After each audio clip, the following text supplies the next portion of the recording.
My colleagues manage with this. Stop complaining when you haven't contributed a cent. That's what Bob exclaimed as he threw $300 at me for our monthly expenses. The kind, ideal husband I thought I had was nowhere to be found. Holding on to that money, I smiled brightly and replied, "I contribute $2,000 to our home every month." Seeing the shocked look on Bob's face, I stood up to meet his gaze. "Do you even know our monthly rent?" "What are you talking about? It's probably around $100, right?"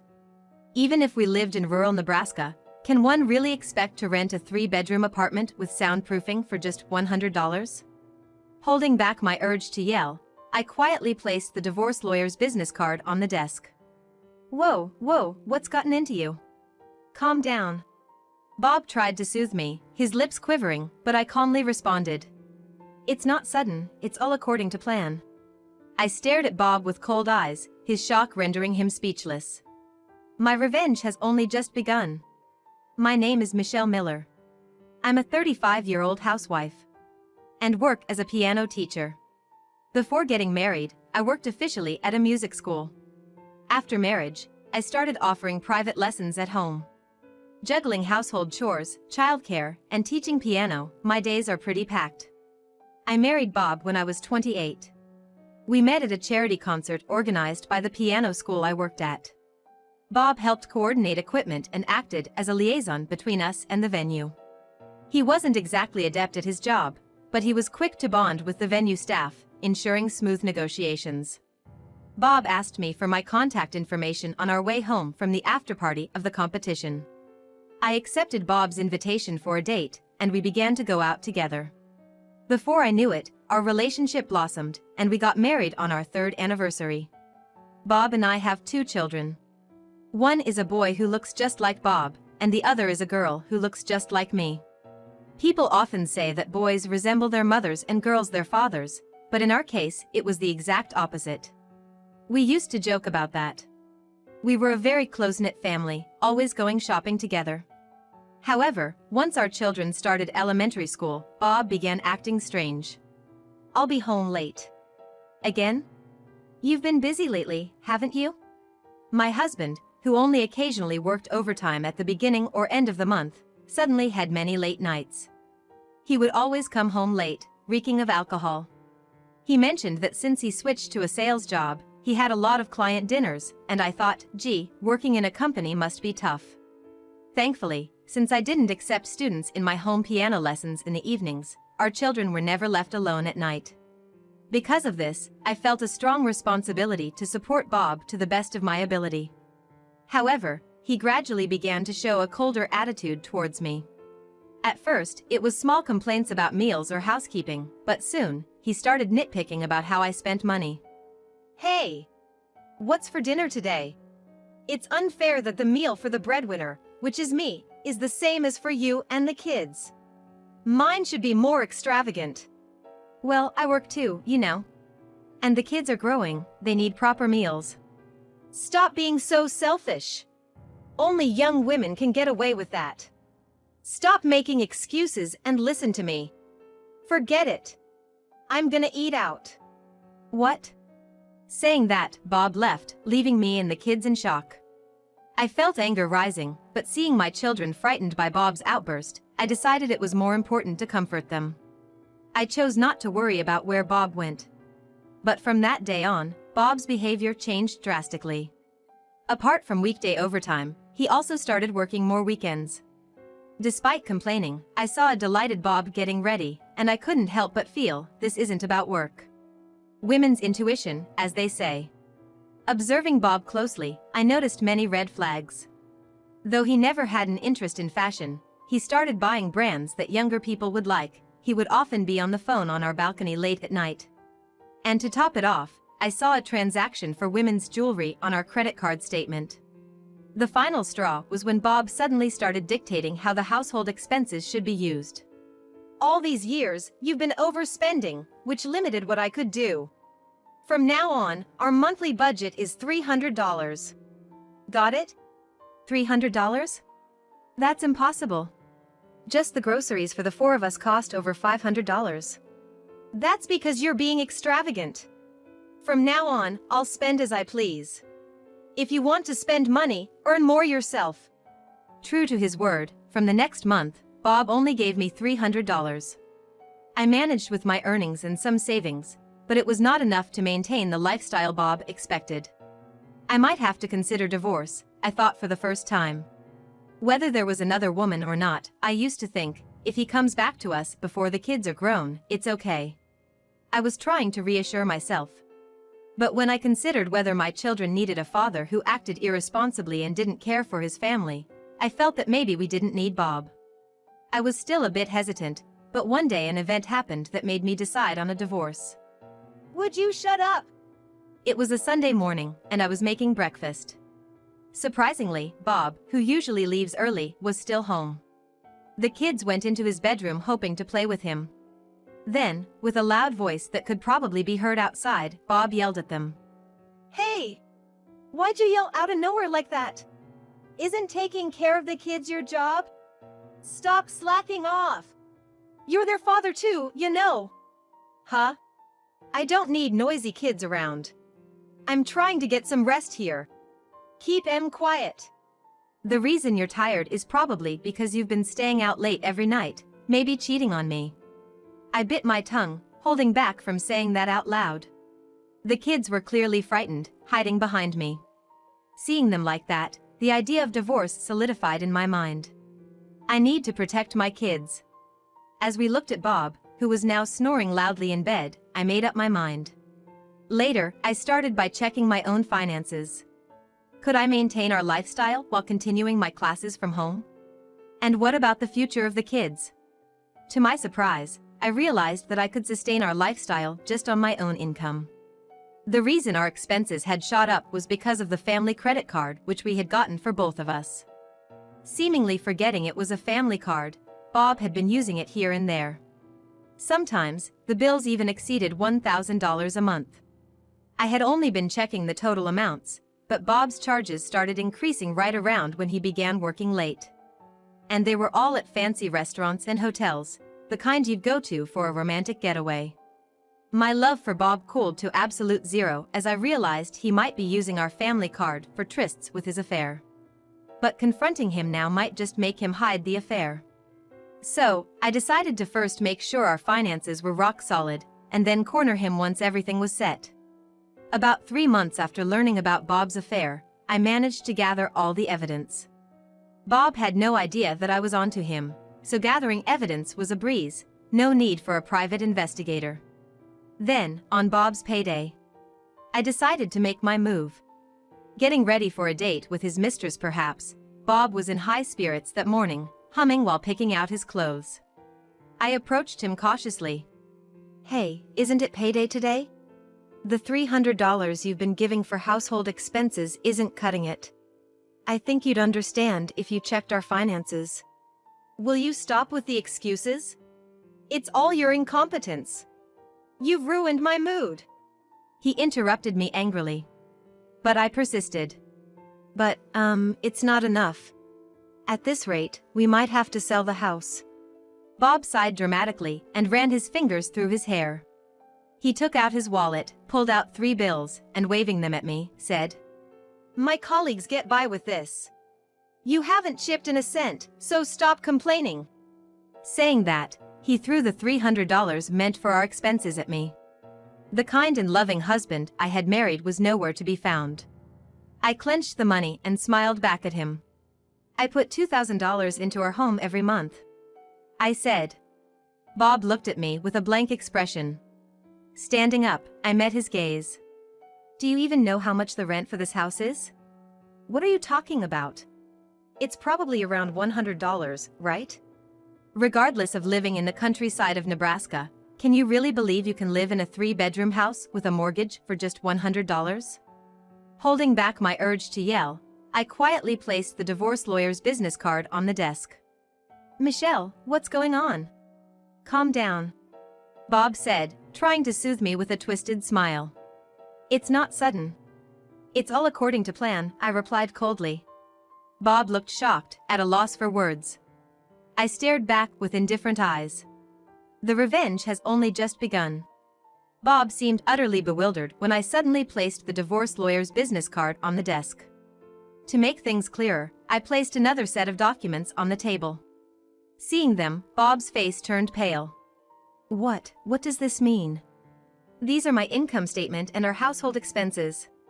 What I showed him was our household ledger, the house contract, and the copy of the account book we report to the IRS. The ledger detailed our monthly expenses, and the house contract showed the monthly mortgage repayment. You're lying about the $1,000 rent, he accused. No matter how rural Nebraska is, it's a custom-built house with a soundproof room. There's no way we could live here for just $100 a month, I retorted. Indeed, the house we live in now was custom-built when we had our child, with both our parents contributing to the down payment. It's my dream house, made possible because I had a lifetime job and both our families supported us. However, compared to the housing market in our area, it was significantly expensive. But even with our parents paying half the price up front, our monthly payments turned out to be much higher compared to neighboring rental properties. We did discuss the price with Bob at the time, but he brushed it off, saying, "I'll leave it to you, Michelle." I used to think he trusted me, but now I see he just found the topic tedious. Why didn't you consult me properly? Isn't that a waste too? Bob argued. Oh, I did. You just didn't engage. Besides, half of the rent came from my piano lesson earnings, and ever since you only contributed $300 for living expenses, I've been covering everything else. You have no right to complain, I countered. Bob was speechless. But he didn't look convinced. He glared at me. And then, as if recalling something, smirked. Fine, my bad about the rent. But you should have shown me these papers earlier. I would have thought about it then, he said. Who was the one barely home to discuss these matters? Bob fired back. All right, then just add the rent to the $300 living expenses. If you have an income too, why should I bear all the expenses? He seemed to be on the defensive now. Looking closely at the household ledger, he began marking it with a red pen nearby. This, and this. All unnecessary expenses. We don't need these lessons. Look, it can be managed in $300. You just spend too much. So, he has money for his mistress but not for our children? I was boiling inside. But it was too early to bring that up. I glanced at the clock, then gave Bob a sweet smile. Do you know the average monthly grocery bill for a family of 4? Huh? Around $120, ain't it?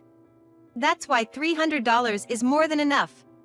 On average, it's $870. What? That's right. The average for a family of 4 is close to $900. Our grocery bills are usually around $600. That's after cutting corners wherever possible. Bob was lost in thought. Why didn't he realize that living on $300 a month was impossible? I began to feel a headache coming on. So, you can't live on $300. Do you get that? No way. What? It's a lie!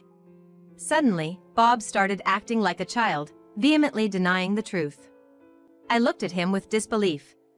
What I once found endearing, his childlike qualities, now at the age of 40-something seemed just creepy. My colleague said he can live on $300 a month. You must have altered the numbers. Exasperated by Bob's persistence, I replied. Well, maybe Catherine, a 22-year-old newbie still living with her parents, might be able to manage with that amount. Why are you bringing up Catherine? The mention of the woman's name seemed to have caught Bob off guard, his confidence vanishing. With a cold sweat forming, he stood still. I laid out a few pictures and credit card statements on the table for Bob to see. Catherine Smith, 22, lives with her working dad at a major company and her stay-at-home mom. After the party for the new employees, one thing led to another with you. I know about your affair that began after you played the gentleman sending her home. How do you know all this? Because she told me herself. What? Bob was in shock. After all, it's rare for a wife to hear details of an affair straight from the other woman. Oh, I became friends with her. On social media. It was easy. Just approached her, saying I too was having an affair. She quickly spilled the beans, even shared photos.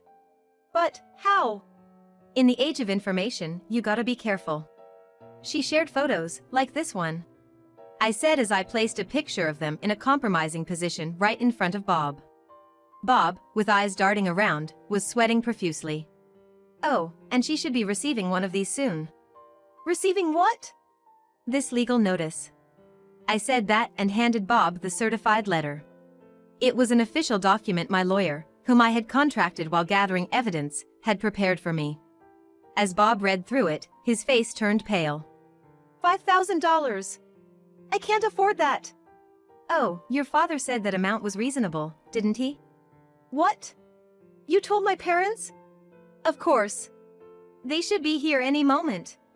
Just then, the doorbell rang.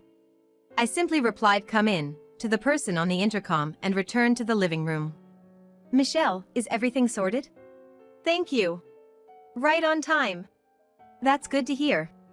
My mother-in-law stood behind her husband, looking utterly devastated. My father-in-law, usually a calm man, was red with rage. He approached Bob and landed a solid punch. Ouch! What was that for, Dad? You're no son of mine. Betraying Michelle? You're the worst. I'm gonna knock some sense into that rotten character of yours. Bob was in shock, and frankly, seeing my father-in-law this angry was a first for me too. Right then, the intercom rang again, signaling another visitor. I told the person on the other side to come in. I told the person on the other side of the intercom. Come on in. Bob was speechless upon seeing that person. Now that everyone involved is here, I'd like to resume our discussion. Please have a seat over here. I said that and pointed to the chairs I'd set up at the end of the table. Both my in-laws and the other guests who arrived later took their seats as instructed. After confirming that everyone was seated, I resumed the conversation with a smile. Now, Catherine, please introduce yourself. I'm Catherine, 22 years old. I'm so sorry. Bob invited me and I couldn't refuse. That act is quite enough. Huh? Catherine pretended to cry and kept apologizing, but I cut her off. Caught off guard by my unexpected attitude, Catherine looked shocked. She probably wanted to play the innocent role of a young new hire who was invited by her boss and couldn't say no. Unfortunately for her, I knew all about her plans. You told me everything, didn't you? On Instagram, right, Ms. Lemon Candy? No way! Catherine turned pale and stared at me as if she had seen a ghost. Her parents looked at her in confusion. I then spread out the printed conversation between Catherine and me on the table for everyone to see. The conversation detailed a shameful account of their affair. Catherine's parents seemed to be shifting between anger and embarrassment. After a while, her mother stood up and slapped Catherine. Ouch! What was that for?